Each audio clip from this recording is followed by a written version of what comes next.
आज बुद्ध के मानने वाले भारत में ना के बराबर, और जो है भी थोड़े से, उनको भी बुद्ध से कुछ लेना देना नहीं। वो तो मानने वाले हैं बाबा साहब भीमराव अंबेडकर के, उनको बुद्ध से क्या लेना देना। अंबेडकर को बुद्ध से क्या लेना देना था। अंबेडकर शुद्ध राजनीतिज्ञ थे, धर्म से उनका क्या नाता था, क्या संबंध था। उन्होंने हरिजनों और खासकर महारों, महाराष्ट्र, खुद महार थे, मराठी थे, महाराष्ट्र के महारों को हिंदुओं से कैसे अलग कर लिया जाए, इसके लिए बुद्ध धर्म को चुना। और ऐसा भी कुछ नहीं था कि बुद्ध धर्म से उन्हें खास लगाव था। उनकी जिंदगी में कई मोड़ आए। कई दफा उन्होंने सोचा कि मुसलमान हो जाए सबको लेके, कई दफा सोचा कि सबको लेके ईसाई हो जाए, लेकिन शायद बहुत से महार, बहुत से हरिजन इतनी दूर तक उनके साथ जाने को राजी न होते। मुसलमान होना, ईसाई होना जरा दूर की यात्रा हो जाती। बुद्ध इतनी दूर नहीं मालूम पड़ते। कुछ भी हो, बुरे भले जैसे भी हो, हिंदुओं ने स्वीकार तो किया ही है कि हमारे 10वें अवतार है। तो अवतार थोड़े गलत किस्म के अवतार हैं, हिंदुओं ने कहा। कुछ ढंग के नहीं, कुछ बेढंगे, कुछ वेद के अनुकूल नहीं, वेद के प्रतिकूल, मगर कुछ भी हो, है अवतार।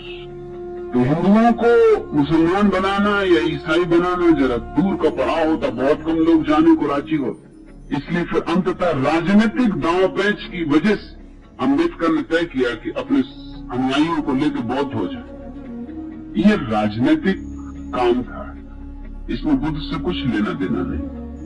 ये जो थोड़े से आज बौद्ध दिखाई पड़ते हैं, ये बाबा साहब अम्बेडकर के अनुयायी। अब वह बुद्ध 40-42 वर्षों तक सतत बोलते रहे और सारा एशिया बुद्ध से प्रभावित हुआ। सारा एशिया आंदोलित हो उठा, सिर्फ भारत को छोड़कर। तो या तो कसूर बुद्ध का हो या कसूर भारत का हो। बुद्ध का तो कसूर हो नहीं सकता। हाँ, अगर कसूर इसको ही कहो तो बात और। उन्होंने सत्य को जैसा था वैसा ही कह दिया, सीधा सीधा कह दिया, नग्न कह दिया। भारत के पंडित के वस्त्रों से न पहनाए, और मैं कहता हूं अच्छा किया कि न पहनाए। भारत ने माना या न माना, लेकिन बुद्ध ने अपनी ओर से चेष्टा में कोई कमी नहीं की। भारत को जगाने का जैसा अथक प्रयास बुद्ध ने किया, न उसके पहले किसी ने किया था, न उनके बाद किसी ने किया। और मैं तुमसे कहता हूं, सत्य के रास्ते पर असफल हो जाना असत्य के रास्ते पर सफल हो जाने से लाख दर्जा बेहतर। बुद्ध की असफलता में भी रामकृष्ण की सफलता से कहीं ज्यादा मूल्य। बुद्ध एक ही तो बगावती पुरुष। भारत के जीवन में अगर कहीं कोई नमक है तो वो बुद्ध के कारण, थोड़ा कुछ स्वाद है तो बुद्ध के कारण, नहीं तो भारत बिल्कुल बेईमान होता। क्यों बुद्ध को नहीं सुना जा सका? कई कारण है। पहला कारण तो भारत के पंडित थे, पुरोहित थे। उनका जाल पुराना, कोई 10,000 साल पुराना। और बुद्ध जैसा व्यक्ति जब भी कहीं पैदा हो तो पंडित और पुरोहित उसके विपरीत खड़े हो जाएंगे, क्योंकि उसकी चोट उनके पूरे धंधे को ही तोड़ने लगती। उसकी चोट में उनकी मूर्तियां गिरने लगती, उनके मंदिर भूमि साफ होने लगती। उसकी चोट में उनके शास्त्र उखड़ने लगते। उसकी चोट में लोग जागने लगते और देखने लगते कि पंडित केवल दुकानदार, व्यवसायी, शोषक। उसकी मौजूदगी में साफ दिखाई पड़ने लगता है कि पंडित तो केवल बासी बातें दोहरा रहा है, तोते की तरह दोहरा रहा है, क्योंकि बुद्ध की मौजूदगी में तुलना हो सकती। पंडित बुद्ध जैसे व्यक्ति को क्षमा नहीं कर सकते, असंभव है। उनके निष्ठ स्वार्थ इसके विपरीत है। और दुनिया में पंडितों और पुरोहितों का इतना बड़ा जाल और इतना लंबा जाल और कहीं नहीं।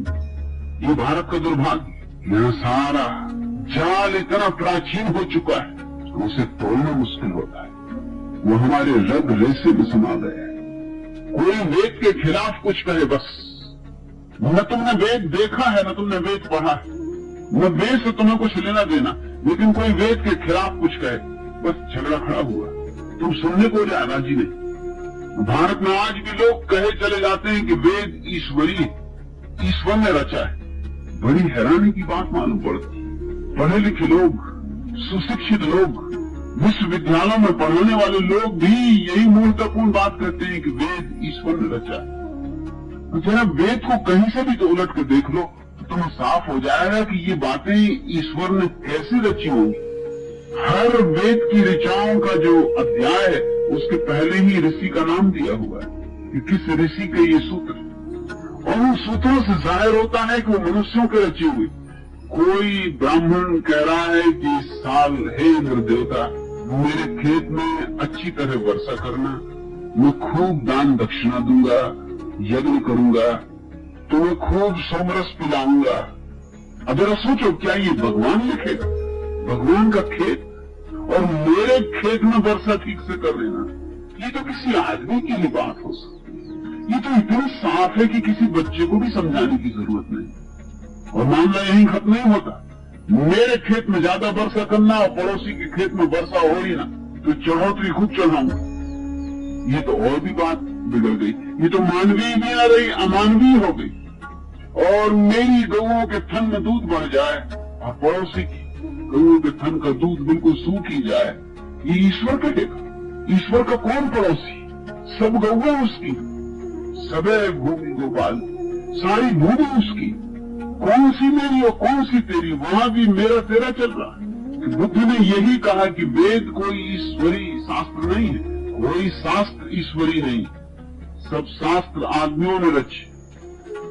और आदमियों में कई तरह के आदमी, कुछ तो आरिफों ने रचे हैं जिन्होंने जाना शायद वहां कुछ सत्य की दूर की ध्वनि सुनाई भी पड़ जाए, मगर ये गऊओं के थनों में दूध बढ़ जाए इसकी प्रार्थना करने वाले लोग आरिफ नहीं हो सकते। ये मेरे खेत में ज्यादा वर्षा हो जाए और पड़ोसी के खेत में ज्यादा वर्षा ना हो, ये आरिफ नहीं हो सकता। बुल्ले शाह ऐसी प्रार्थना नहीं कर सकता, कबीर ऐसी प्रार्थना नहीं कर सकते, बुद्ध ऐसी प्रार्थना नहीं कर सकते। बुद्ध ने तो अपने शिष्यों को कहा कि तुम जब ध्यान करो, ध्यान में जब तुम आनंदित हो उठो, तो ध्यान की पूर्णाहुति हमेशा इस बात से करना, मेरे ध्यान से जो भी आनंद मुझे मिला है समस्त प्राणियों में बढ़ जाए, समस्त प्राणियों में बेशर्त बढ़ जाए, मेरा ही न रह जाए।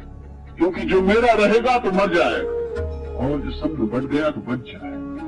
बांटने से बढ़ता है, रोकने से घटता है। एक आदमी ने बुद्ध से जाके कहा था कि आप कहते हैं तो करूंगा, इतनी भर आज्ञा चाहता हूं कि मेरा जो पड़ोसी बहुत दुष्ट, उसको छोड़ के मैं कह सकता हूं कि सबको मिल जाए। मुझे जो आनंद मिल रहा है ध्यान से, पड़ोसी को छोड़ के सारे जगत को मिल जाए, पशुओं को, पक्षियों को, पौधों को, पहाड़ों को, जिसको कहो, मगर ये मुझसे ना हो सकेगा कि इस दुष्ट को मिल जाए, इसको भर छोड़ने की आज्ञा दे दे। बुद्ध ने कहा उसके छोड़ने में ही सब गड़बड़ हो जाए, क्योंकि मैं वही मन तो बदलना चाहता हूँ जो दोस्ती और दुश्मनी की भाषा में सोचता है, जो अपने और पराये की भाषा में सोचता है, जो मैं और तू के भेद में सोचता है।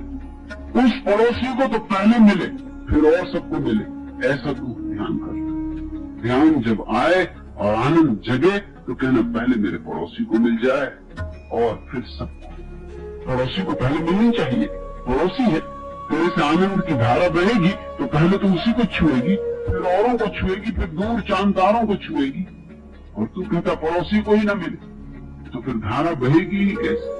यही अड़चन आ जाएगी, यही पत्थर पड़ जाएगा। वेद ने जो कुछ कहा है वो आदमी की कामनाएं हैं, आदमी की वासनाएं। बुद्ध ने कहा कि वेद मनुष्यकृत है, और वो भी बहुत साधारण मनुष्यों द्वारा निर्मित है, जिनकी कोई महत्वपूर्ण बातें भी नहीं। कहीं कभार भूल चूक से कोई वेद में सूत्र मिल जाता है जो प्रशंसा के योग्य 1%, इससे ज्यादा नहीं, 99% तो कूड़ा कचरा है। इस बात को सुनते ही पंडित नाराज हो गए, और पंडितों का पूरा जो आयोजन था सारे जगत को ग्रसित किए हुए, उसने बुद्ध के खिलाफ जिहाद छेड़ दी। इसलिए बुद्ध को सुना नहीं जा सका, शायद मुझे भी नहीं सुना जा सकेगा। कोशिश करूंगा, कोशिश कर रहा हूं, मगर मुझे इसकी बहुत फिक्र भी नहीं, और बुद्ध को भी इसकी बहुत फिक्र थी, ऐसा मत मानना। जो सुन सकते हैं वो सुन लेंगे, जिनके काम का है उन्हें मिल जाए, जिनके पास थोड़ी बुद्धिमत्ता है वे पी लेंगे। और बुद्धों के लिए क्या किया जा सकता है, फिर वो भारतीय हो या गैर भारतीय हो, बुद्ध तो बुद्ध, और इस देश में बुद्धों की लंबी परंपरा है, लंबी श्रृंखला है। भारत जैसे मरना ही भूल गया, और चूंकि मरना भूल गया इसलिए लाशें रह गई। मरना भूल गया इसलिए पुनरुज्जीवित होना भी भूल गया। बूढ़ों को मरना चाहिए ताकि बच्चे जी सके।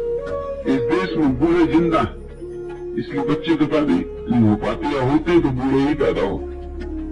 फिर भारत कहने को आस्तिक है, लेकिन वस्तुतः आस्तिक नहीं, नास्तिक है, क्योंकि तुम्हारा सारा धर्म नकार पर खड़ा है।